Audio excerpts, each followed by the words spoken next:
बिस्मिल्लाहिर्रहमानिर्रहीम। अस्सलाम वालेकुम। My name is Mahjameen and I am psychologist.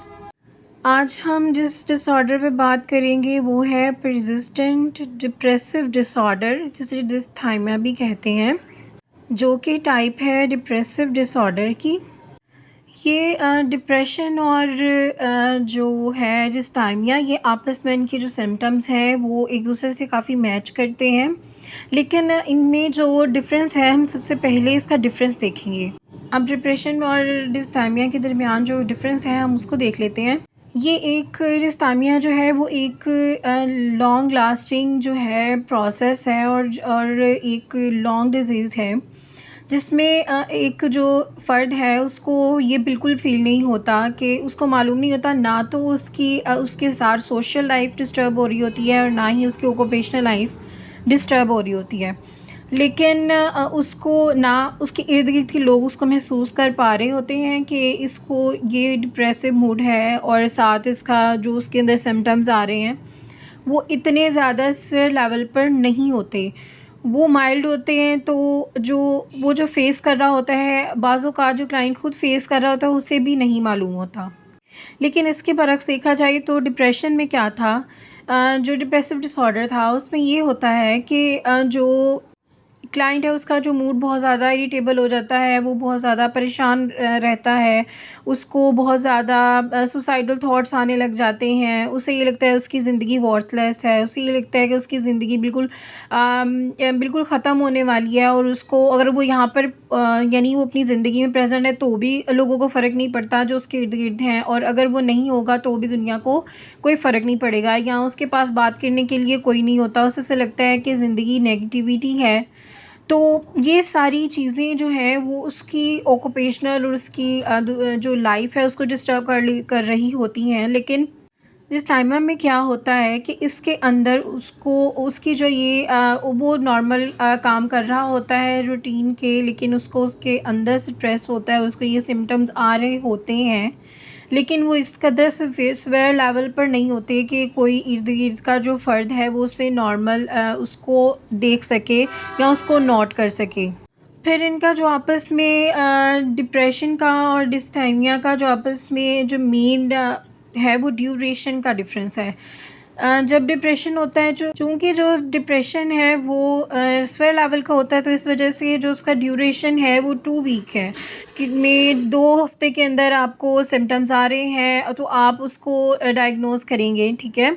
लेकिन जो डिस्थाइमिया है उसका ये डिफरेंस है कि ये 2 साल जो यंग एज के लोग हैं, बच्चे हैं या बड़े हैं, इनकी जो ड्यूरेशन है वो 2 साल होगी, तो फिर हम उसको डायग्नोज करेंगे कि इसको डिस्थाइमिया है। डिस्थाइमिया के कॉजेज़ की तरफ चलते हैं, तो इसके कॉजेज़ की जो वजह है वो कोई भी हो सकती है। देखें, अगर जो माहौल है वो बहुत ज़्यादा अफ़ेक्ट करता है, हमारी जो पास्ट लाइफ है बहुत ज़्यादा अफ़ेक्ट करती है हमारी जो प्रेजेंट या चल रहा होता है, ठीक है। तो इसके कॉजेज़ में जो केमिकल इम्बैलेंसेस इन ब्रेन, इसकी बड़ी वजह बन सकती है।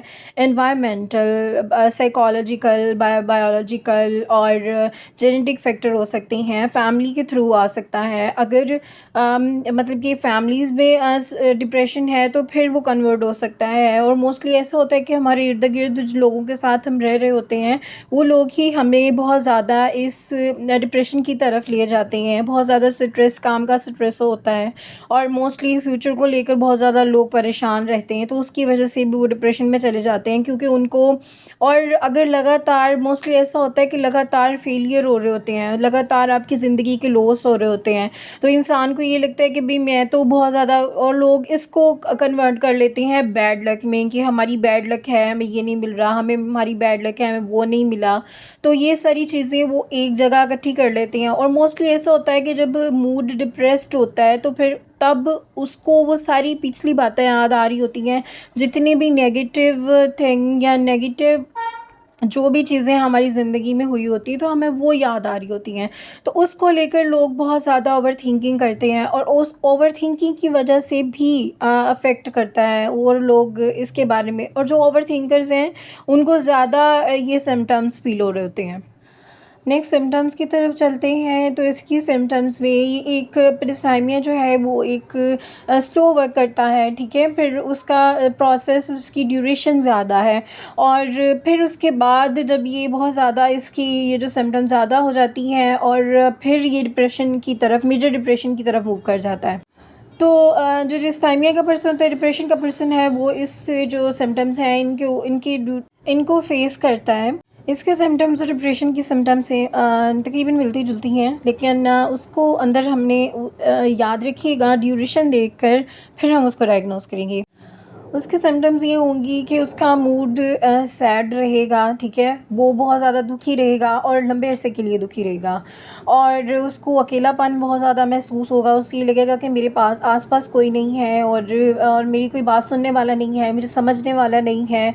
तो इस वजह से वो बहुत ज़्यादा डिप्रेशन का शिकार हो जाते हैं। ये करके वो ओवर थिंकिंग करते रहते हैं। उसके पास एबिलिटी नहीं होगी कंसंट्रेट करने की, वो चीज़ों को जो है वो सॉल्व नहीं कर पाएगा, अपने जो इश्यूज़ हैं उनको सॉल्व नहीं कर पाता, और उससे ऐसा लगता है कि मेरे अंदर बिल्कुल एनर्जी ख़त्म हो गई है। जब वो कोई काम कर लेता है या वो काम करता ही नहीं है, या उसका दिल ही नहीं करता उठने को, वो करने को दिल ही नहीं कर रहा होता। और अक्सर ऐसा होता है कि वो शिकायत करते हैं कि हम बहुत ज़्यादा जल्दी थक जाते हैं, हम थोड़ा सा काम करते हैं तो हम थक जाते हैं। उनको नाउमीदी फ़ील होने लग जाती है, उनको कोई भी उम्मीद प्रेजेंट और फ्यूचर कोई भी ऐसी उनके पास गोल्स नहीं होते। तो उनको ये उम्मीद लग जाती है, या उनकी कोई फेलियर आ जाता है तो वो उसको सोचने लग जाते हैं कि अब ये मैं नुकसान उठा लिया है तो अब क्या करूँगा। या वो बिल्कुल नाउमीद हो जाते हैं कि अब तो बस ये आखिरी चांस था, अब तो ये ज़िंदगी यहीं पे ख़त्म हो गई है। तो या तो डिप्रेशन के जो पेशेंट है उनका वेट लॉस होने लग जाता है, या उनका वेट जो है वो बढ़ जाता है। तो या तो कम हो जाता है या बढ़ जाता है। तो ये क्या करते हैं कि या तो वो ओवर ईटिंग करते हैं, कुछ लोग होते हैं ऐसे जो कि डिप्रेशन के अंदर वो ज़्यादा खाते हैं। तो कुछ लोग ऐसे होते हैं कि जो बिल्कुल नहीं खाते, उनकी नींद बहुत ज़्यादा डिस्टर्ब हो जाती है। या तो वो लगातार सोए रहेंगे, उनको उठने को दिल नहीं करेगा, उनका हर वक्त अगर वो काम पे चले जाएंगे तो उनका मूड जो है वो स्लीपी रहेगा, और या फिर वो बिल्कुल सोना बंद कर देंगे, ठीक है। या तो उनके बिल्कुल ही नींद नहीं आएगी, वो ये रिपोर्ट करेंगे कि हमें बिल्कुल नींद नहीं आ रही। तो जो उनकी सेल्फ़ इस्टीम है बहुत ज़्यादा लो हो जाएगी। नेक्स्ट ड्यूरेशन मेंशन किया है कि 2 साल इसका ड्यूरेशन होता है, और अगर हम इसको डायग्नोस करेंगे तो हम जो उसका हेल्थ केयर है, यानी उसके इर्द गिर्द जो लोग रहते हैं, उनके घर में रहते हैं, जो उनकी हेल्थ केयर है, उनसे ज़रूर मालूमात ली जाएगी, उनसे ज़रूर बात की जाएगी, हिस्ट्री ली जाएगी, उसके बाद हम डायग्नोस करेंगे। यानी ओवरऑल क्लियर करके फिर हम किसी उनकी सिम्टम्स को मैच करते हुए हम देखेंगे कि इसको डिस्टाइमिया है या नहीं। नेक्स्ट ट्रीटमेंट की तरफ आते हैं। तो इसका साइकोटिक ट्रीटमेंट अलग से किया जाता है, और मेडिकेशन के थ्रू भी इसको सॉर्ट आउट किया जाता है। नेक्स्ट इसकी ट्रीटमेंट देखते हैं कि इसकी ट्रीटमेंट में थेरेपीज़ यूज़ की जाती हैं, साइकोथेरेपीज़ यूज़ की जाती हैं, और इसके साथ ट्रीटमेंट में मेडिकेशन यूज़ की जाती है।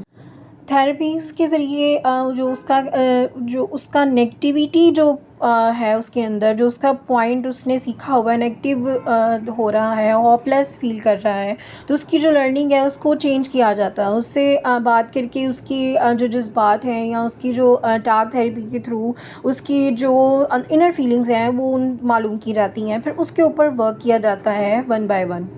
इसके अलावा मेडिकेशन में उनको एंटी डिप्रेसेंट दी जाती हैं, और उनकी सेल्फ़ केयर की जाती है। इसके साथ हमारे आज का टॉपिक ख़त्म होता है। आपको अगर इसमें से कुछ ना समझ आए तो आप मुझे कमेंट सेक्शन में पूछ सकते हैं। इसके अलावा बाकी सब डिसऑर्डर्स की लिंक आपको डिस्क्रिप्शन में मिल जाएंगे। वीडियो को लाइक करें, शेयर करें, चैनल को सब्सक्राइब करें, ताकि आपके पास मज़ीद इन्फॉर्मेटिव वीडियोस आती रहें। इंशाल्लाह मिलते हैं नेक्स्ट वीडियो में एक नए डिसऑर्डर के साथ। दुआओं में याद रखिएगा। अल्लाह हाफ़िज़।